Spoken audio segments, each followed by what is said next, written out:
Welcome to Samba Samba. Enjoy the video. You begin by making the essential checks. Update your Nvidia driver and open GeForce Experience so the in-game overlay is active. Once done, enable clips and assign a comfortable hotkey for instant saves. This is your control.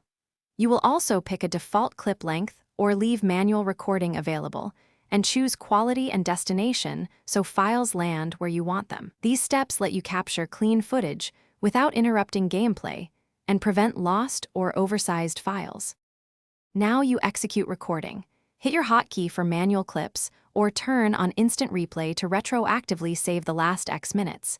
Instant replay is efficient when surprises happen. Make sure to balance bitrate, resolution, and FPS.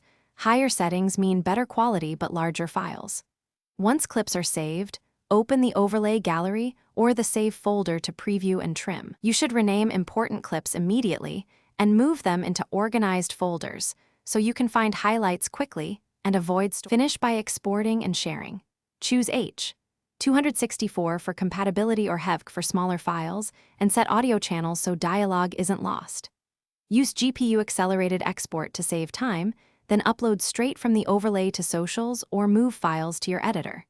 If you hit problems, clips won't play or are corrupted. First verify drivers and GeForce Experience are current, confirm enough free disk space, and toggle the overlay off and on before restarting. That sequence resolves most capture issues quickly. Thanks for watching. Consider subscribing if we helped you.